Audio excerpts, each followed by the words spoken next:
Hello, it's Fred. Sheila, hi. McCoy, Hatfield McCoy Museum, FredMcCoy.com or Hatfields McCoy's Museum.com. They both go to the same website. And listen, you can go there for all the information that you need, the hours, to see if Please we're do. open.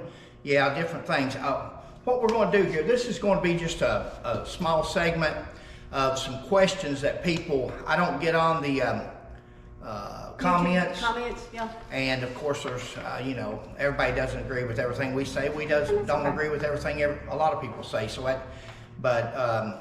It's all good. we don't comment on it. So rather than comment, we're just going to cover some of the questions that we've been either emailed or asked through the comments. Yeah.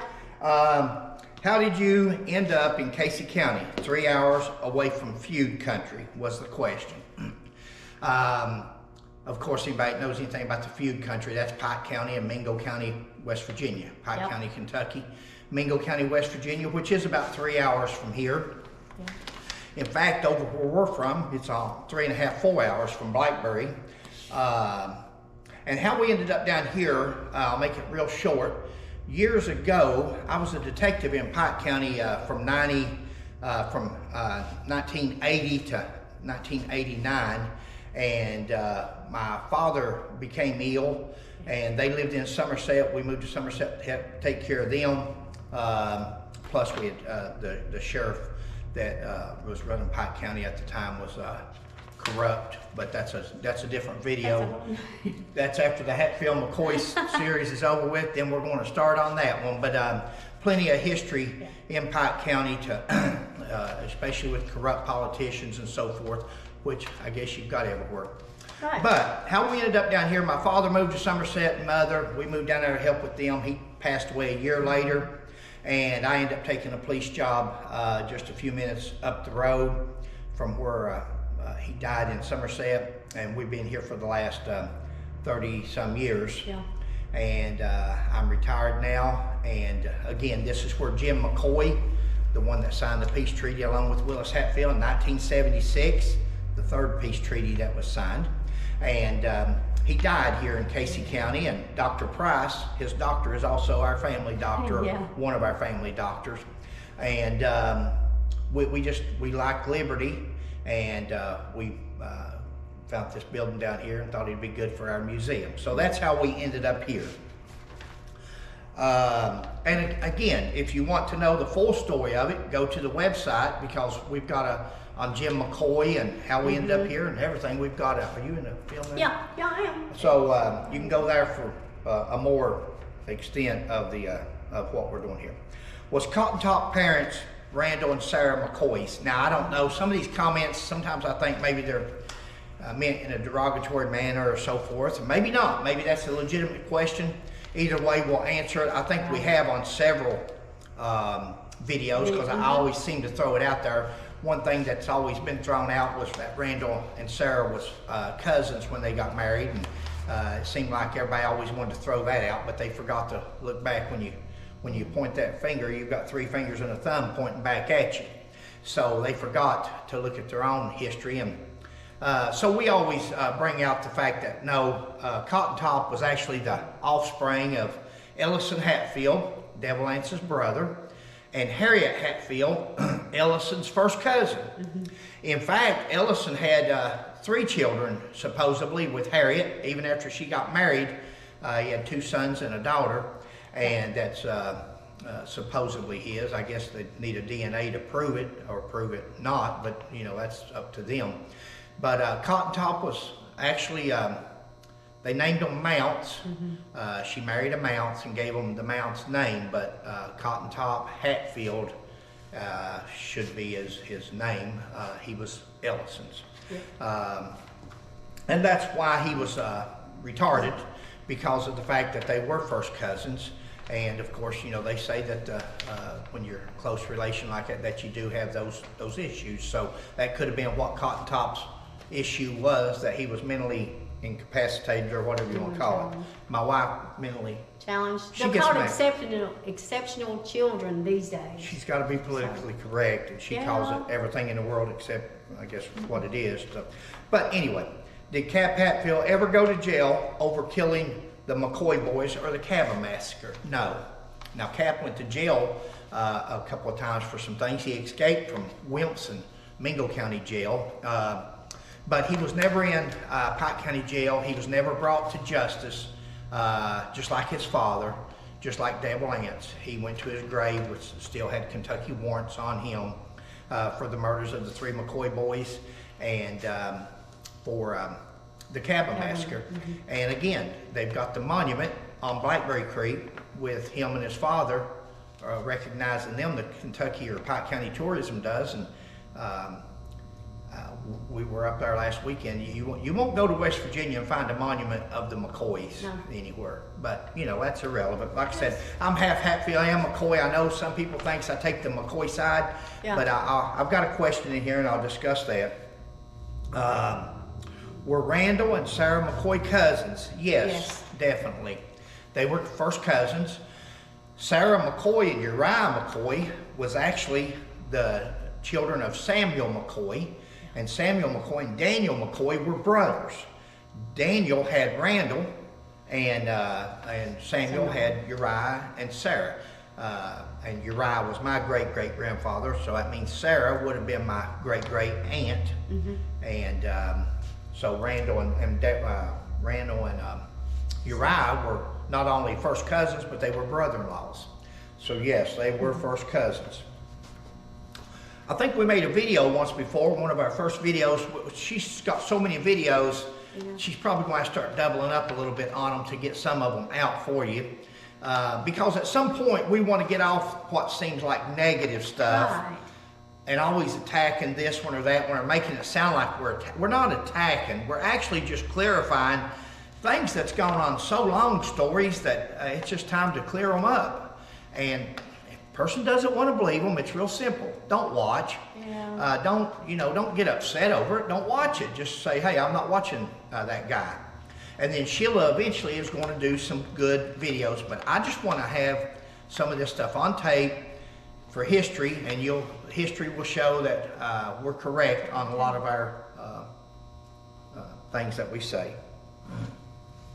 Museum hours. What's the museum hours?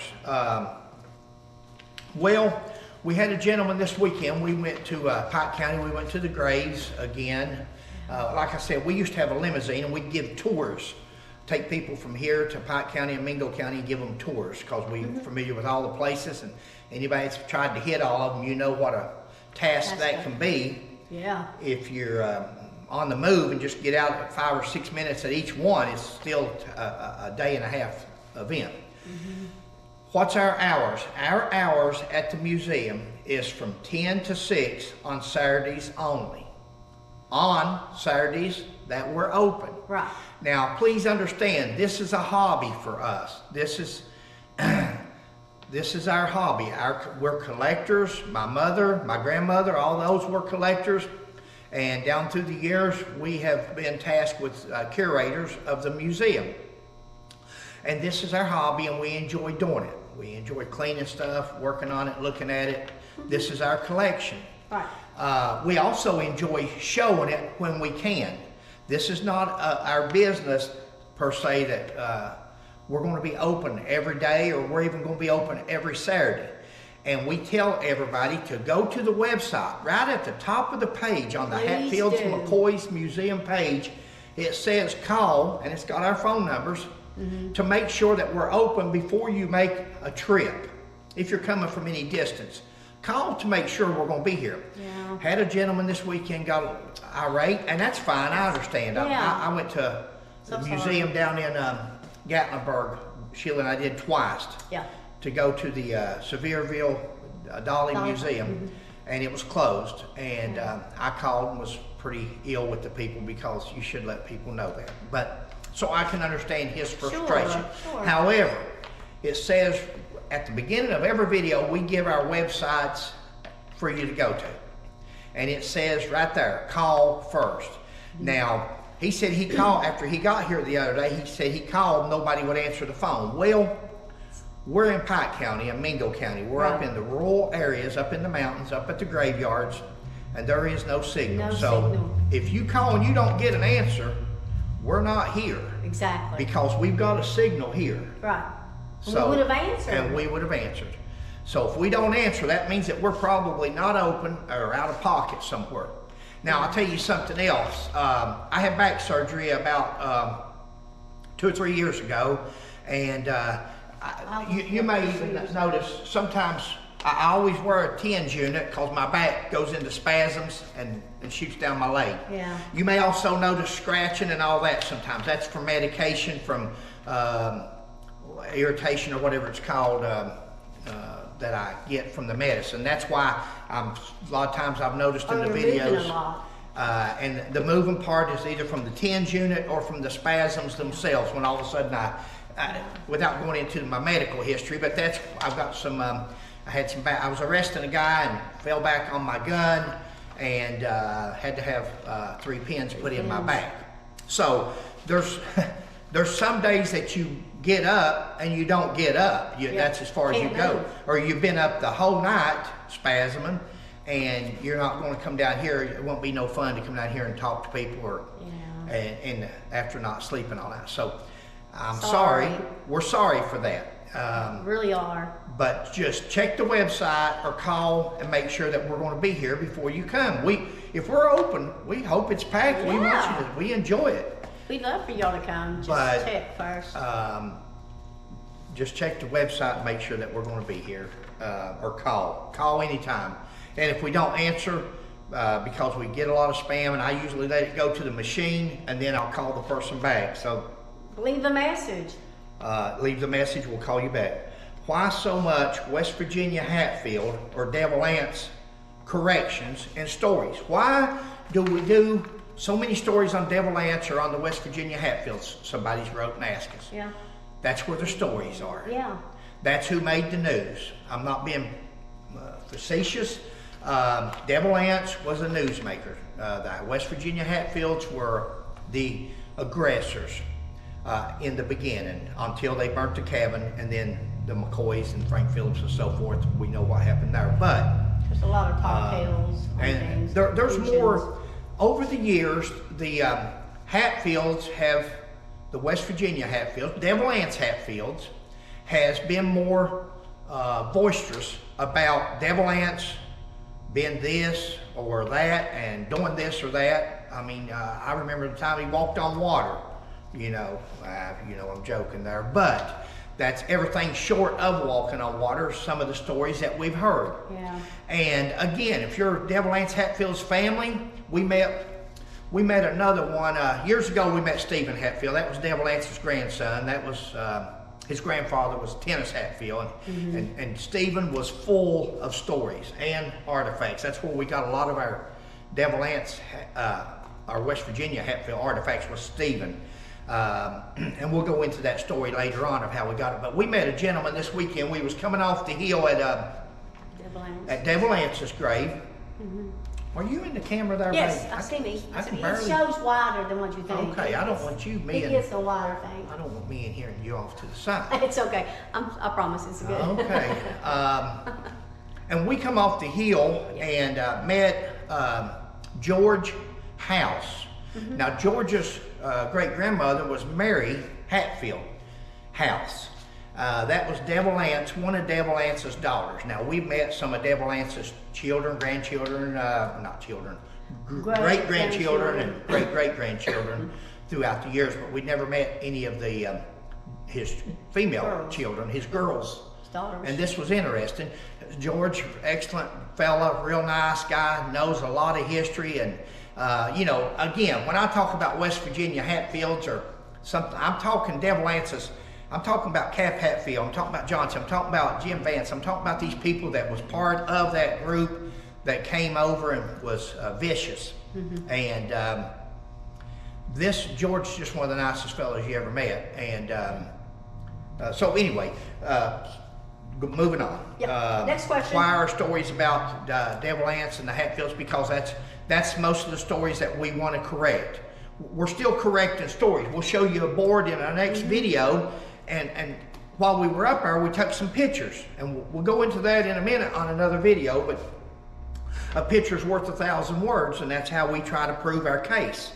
I remember as a detective and a police chief, I mean, when you go to court, if you want to win that case and you want to prove your point, you'll do your research, you'll get your measurements, you'll get your photographs, your video, you'll get anything that you can to help show that jury and convince that jury that what you're saying is what happened and so forth. And that's what we try to do. We're not, just because we prove some of these people wrong for years and years and years that they've said these stories. Again, we couldn't speak up at the time. Now we can. So, moving on. I just heard this fellow today. I was going to give his name, but I won't. But I just heard a man today on YouTube, and a historian and an author, and he sits there and he says the Hatfields were from West Virginia and the McCoys were from Kentucky. Hatfields were Confederate and McCoys were Union. And again, I don't know, I don't guess it'll ever be corrected, because I guess as long as people are making TV shows or movies and selling books, they're going to say whatever sells. And I mean, that's called marketing, I guess. It's not true, but it's called marketing. Keeping it real. This is going to be a keeping it real segment without starting another video and just doing it. I was reading this yesterday.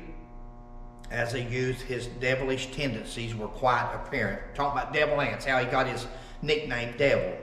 And his mother had given him that jokingly once told him, "Your Ants, you're meaner than the devil." And it stuck. Ants tried to live up to the nickname in the years to come. But anyway, this person here wrote and said, it's funny how Devil Anse was named the devil and his brother was called Preacher. And, you know, that's not true. Devil Anse, William Anderson Hatfield from West Virginia, was nicknamed Devil, and William Anderson Hatfield from Kentucky was named Preacher Anse because he was an ordained minister for years and years. And they were different. Their characters, their personalities, their morals, everything about them stood up to their nicknames. Preacher Anse is my great-great-grandfather. I'm proud of that. I'm sure people in West Virginia are proud that Devil Anse is theirs. Devil Anse was a man to be reckoned with. I'm not taking nothing away from Devil Anse. I'm saying claim him for what he is. He was a mean man. Now, did you have to be mean back in that day? Of course. If you wanted to be where Devil Anse got to in life and have some of the things that he had, he got a lot of things, and he wasn't a millionaire by no means. We found a paper the other day, a guy from Alabama sent us, that where the family, it was a newspaper article, and they was asking for donations to help pay for that monument they got. But yet I hear somebody say that on YouTube that they're millionaires. And it's not so, but we can say anything you want on these cameras, and unless somebody checks you out or makes you prove it. So, and again, that's where we get some of our material from. We're going to keep on correcting, especially if they're historians or YouTubers that profess to be telling the truth. And it's not hard to tell the truth. Research it and get the facts. And if you're not sure, at least say I'm not sure or something like that. That's going to conclude this video on the corrections on the. Are we doing Troy and Elias now? Or is it we're going to in another video, but I mean, did you have anything else on our questions that we got? We're going to turn off the comments on these videos. Sheila is still working. She retires after this year. Of course, like I said, I'm retired, but it's too hard for her to try to go through these videos and scan them and look, and people can be so cruel and mean, and that's okay. I understand. Hey, listen, the Hatfield and McCoy, that's why our parents didn't want us to discuss it when we were children. That's why it was forbidden growing up at the playground to play. Somebody had wrote in one of the notes and said it was okay to play Cowboys and Indians, and that's true. I'd never thought about it like that. We could play Cowboys and Indians on the playground, but we couldn't chase each other around as Hatfields and McCoys. We didn't understand at that point. We was young and little, but we do now. And between the commercialization and between, you know, Hatfields and McCoys we're so intertwined now and interbred and relations. Like I said, I'm half and half. So when I talk about I'm a McCoy by surname, I don't mean I'm I take up for the McCoys all the time. The McCoys, Randall McCoy wanted justice. He never got it. Right. I was a police officer for 40 years. I know about the justice system. I know how sometimes the justice system can let you down or let people down. And it happens. And that's what happened to Randall. And so sometimes you feel a little bit, let him get his justice through the stories that we correct maybe. But we won't lie to give him justice. We won't be one-sided to give him justice. And if we are, then, they just have to correct us. Fred and Sheila McCoy, Hatfield McCoy Museum. Go to the website, see when we're open. Thank you. God bless. Please check the hours and call before you come. All right, thank you. Bye.